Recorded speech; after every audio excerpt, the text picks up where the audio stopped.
তন্ময় বেরিয়ে গিয়েও পুনরায় ফিরে এলো। তাকে দেখে জাবেদা বেগম প্রশ্ন করেন, কিছু রেখে গেছিস? তন্ময় অস্পষ্ট স্বরে বলে লিভিং রুম বেরিয়ে ছটপট নিজের রুমে ঢোকে। মিনিটের মাথায় রুম থেকে বেরোয় পাতলা শুভ্র রঙের জ্যাকেট নিয়ে। জাবেদা বেগম কালো রঙের ছাতাটি ছেলের হাতে ধরিয়ে দেন। অরুকে নিয়ে ফিরিস বিড়বিড়িয়ে বলেন। তন্ময় এক হাতে ছাতা অন্য হাতে জ্যাকেট নিয়ে বেরিয়ে পড়ে। পার্কিং লটে দেখা হয় জিন্স প্যান্টে জড়িয়ে থাকা আধুনিক রেবেকার সঙ্গে। কালো রঙের গাড়িটির সামনে দাঁড়িয়ে রেবেকা গাড়িতে ঢুকতে নিচ্ছিল। তন্ময়কে দেখে দাঁড়িয়ে পড়ল। উঁচু হিলের শব্দ তুলে কিছুটা এগিয়ে এসে দাঁড়ায়। মাথা দুলিয়ে হেসে শুধায়, কোথাও যাচ্ছিলেন? তন্ময় ভদ্রতা বজায় রেখে অস্পষ্ট গলায় জবাব দেয়, জি। রেবেকা চিন্তিত দৃষ্টিতে বাইরেটা দেখে নিল। বাইরে এখনও তীব্র বর্ষণ, কমবার সম্ভাবনা ক্ষীণ। গাড়ি আসা যাওয়াও তেমন একটা নেই। তাই সে আশাবাদী গলায় বলল, কোথাও যাচ্ছেন? আমি লিফট দিতে পারি? তন্ময় ব্যস্ত ভঙ্গিতে হাত ঘড়িতে সময় দেখে নেয়। পকেট হাতড়ে সেলফোন বের করতে নিয়ে জানায়, উবার আসবে আমার। রেবেকা হতাশ হয় বটে, তবে পর মুহূর্তেই হেসে প্রশ্ন করে, কদিন আপনাকে দেখিনি, বিজনেস ট্যুরে গেছিলেন বুঝি? হ্যাঁ, গতকাল রাতেই ফিরেছি। রেবেকা পুনরায় হতাশার চূড়ান্তে পৌঁছায়। এত কম কথা মানুষ বলে কিভাবে? বিশেষ করে পুরুষ মানুষ এত কম কথা বললে চলে নাকি? কই, তার কলিগ কিংবা কাজিন অথবা চেনা জানা যেসব সিঙ্গেল পুরুষ আছে সবগুলোই কথাবার্তাই পটু। মেয়ে পটাতে 5 মিনিট লাগে না যেন ওদের। আর রেবেকার সামনে তো ওরা মুখ থুবড়ে পড়ে থাকে। এটা সেটা বলে পটানোর জন্য 1 সেকেন্ড বাদ রাখে না।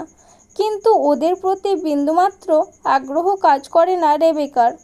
অথচ এমন একজনের প্রতি আগ্রহ জন্মালো যার তার প্রতি কোনো আগ্রহ নেই। শব্দ যে মেপে মেপে ব্যবহার করে। ভীষণ সুদর্শন, তবে গোমরা মুখের অধিকারী। চুপচাপ থাকা, শান্ত স্বভাবের, একদম রেবেকার অপোজিট স্বভাবের। তাও এত ভালো কেন লাগছে? এমন বাজেভাবে মনে ধরেছে যে সে এই প্রথম কোনো পুরুষের সঙ্গে সেধে সেধে কথা বলছে। কিছুই কি বুঝতে পারছে না সামনের এই লোকটা? হতাশা লুকিয়ে রেবেকা পুনরায় কথাবার্তা বাড়ানোর চেষ্টা করে। সাবিহার থেকে জানলাম আমরা সেম ভার্সিটিতেই ছিলাম। আপনি সিনিয়র। সাদা রঙের একটি প্রাইভেট গাড়ি মাত্রই এসে থামল সদর দরজার সামনে। গাড়িটি দেখে তন্ময় তাড়াহুড়ো গলায় বলল, অন্য একদিন কথা হবে, কিছুটা তাড়াই আছি, আসি। তন্ময় দ্রুত পায়ে চলে গেল। রেবেকা দাঁড়িয়ে আছে একই জায়গায়। সদর দরজার পানে তার নজর। দাঁত দিয়ে ঠোঁট চেপে সে ভাবনায় বিভোর। কলেজের সদর দরজা বন্ধ, এখনো ছুটি হয়নি। কলেজের সামনেই একটা কফি শপ আছে। গাড়িটা শপের পাশেই থেমেছে। বৃষ্টি মাথায় নিয়ে তন্ময় গাড়ি থেকে নামে, ছুটে গিয়ে দাঁড়ায় কফি শপের সামনে। এখনও অনেকটা সময় বাকি, তাই ডিরেক্ট কফি শপে ঢোকে। কলেজের সদর দরজা দেখা যাবে এমন কর্নার বেছে নেয় বসার জন্য। গ্লাস ভেদ করে ওপাশটা ক্লিয়ার তার দৃষ্টির সামনে। কাঁচের টেবিলে রাখা মেনুটা ঘুরিয়ে ফিরিয়ে দেখে রেখে দিল।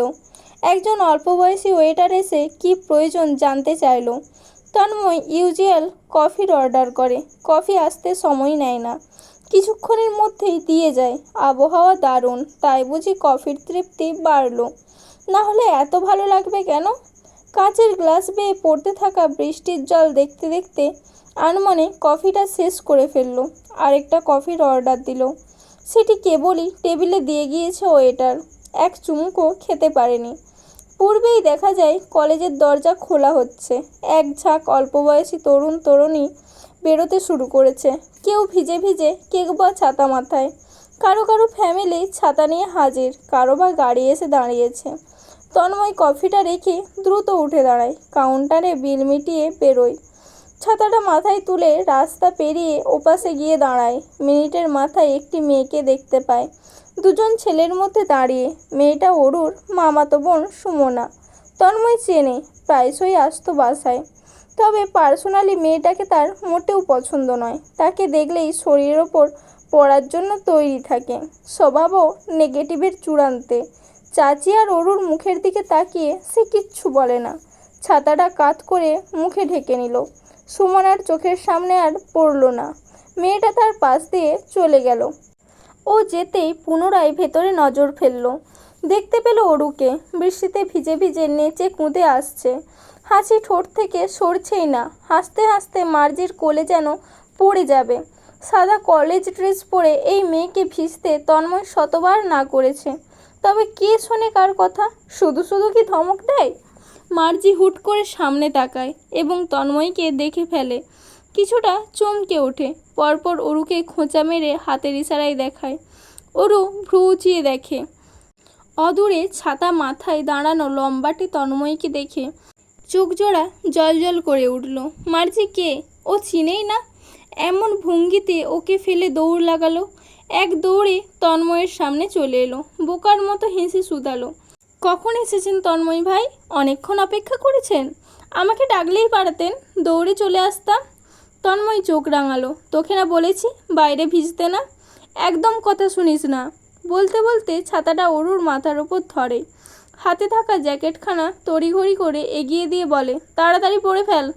অরু ব্যাগটা কাঁধ থেকে খুলে তন্ময়ের হাতে ধরিয়ে দেয়। হেসে হেসে জ্যাকেট পরে নিল। নিজেকে বাঁচানোর ভঙ্গিতে সকল দোষ মার্জির মাথায় ফেলল। আমি তো ভিজতে চাচ্ছিলাম না, এই মার্জি বলল ওর নাকি খুব বৃষ্টিতে ভিজতে ইচ্ছে করছে, তাই আমি একটুখানি কোম্পানি দিলাম। বেস্ট ফ্রেন্ড হিসেবে এতটুকু তো করতেই পারি, তাই না? পেছনে দাঁড়ানো মার্জির মুখে মেঘ জমল। মেয়েটা কি ধরনের মিথ্যুক!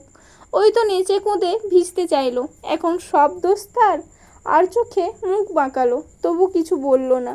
মেয়েটা যেভাবে হাউতাস করছে কদিন ধরে তন্ময় ভাইয়ের জন্য, শ্বাস ফেলতে নিতে শুধু একটাই কথা, তন্ময় ভাই। যাক, অবশেষে দেখা পেল। অন্যদিকে অরু মার্জিকে দেখেও দেখছে না। সে বড়ই ব্যস্ত তার তন্ময় ভাইকে দেখতে। মার্জি তুই বাসায় যা, আল্লাহ হাফেজ। তন্ময় আর চোখে চঞ্চল মেয়েটাকে দেখে নিল, যে কিনা পারছে না মার্জিকে মাথায় তুলে দূরে ফেলে দিতে। ঠোঁটে আসতে যাওয়া হাসিটুকু আটকে মার্জিকে প্রশ্ন করে, তুমি একা যেতে পারবে নাকি আমাদের সাথে আসবে? না ভাইয়া, যেতে পারবো। এহসান আছে তো, ওই যে বন্ধুদের সাথে। ও আর আমি একসাথেই যাব। তন্ময় মাথা দোলায়, অরুকে নিয়ে হাঁটা ধরে। ডান হাতে ছাতা এবং বাঁ হাতে অরুর কলেজ ব্যাগ। বৃষ্টি এখনও তুমুল গতিতে ঝরছে। মাথার উপরে ধরা ছাতাটা বাতাসে হালকা দুলছে। তন্ময়ের টি শার্ট প্রায় ভিজে গিয়েছে। হঠাৎ ভেজা তার শরীর ঘেঁষে অরু আলগোছে তার হাতটা জড়িয়ে ধরল। ধরে ও নিজেই কিছুক্ষণ হাঁসফাঁস করে চলল। লজ্জায় মাথা তুলে তন্ময়ের দিকে তাকাতে পারল না। অন্য সময় হলে তন্ময় ছাড়িয়ে নিত কিংবা ওকে সরিয়ে দিত। আজ আর ইচ্ছে করল না, ধরতে দিল। নিজেও উপভোগ করতে থাকলো ওর নরম হাতের স্পর্শ। ক্ষণে ক্ষণে লুকিয়ে আর চোখে ওর তাকানোর প্রয়াসগুলোকে উপভোগ করতে লাগলো। মোড়ে এসে দাঁড়ালো রিক্সার জন্য। এমন সময় অরু হুট করে ছাতাটা টেনে নামিয়ে ফেলল। হালকা ভেজা তন্ময় এবার পুরো ভিজে জবজবে। ওঠানো সেট করা চুলগুলো ভিজে কপালে লেপ্টে এলো। রাগান্বিত দৃষ্টিতে তাকাতেই অরু চুপসে যাওয়া গলায় আবদার করে, বৃষ্টিতে ভিজে যায়, অল্প একটু রাস্তাই তো। মেয়েটার সাথে সে কখনোই পেরে উঠবে না। ছাতাটা গুটিয়ে বন্ধ করে নেয়। একটা রিক্সা দাঁড় করায়। অরুকে উঠিয়ে নিজেও উঠে এসে পাশে বসে।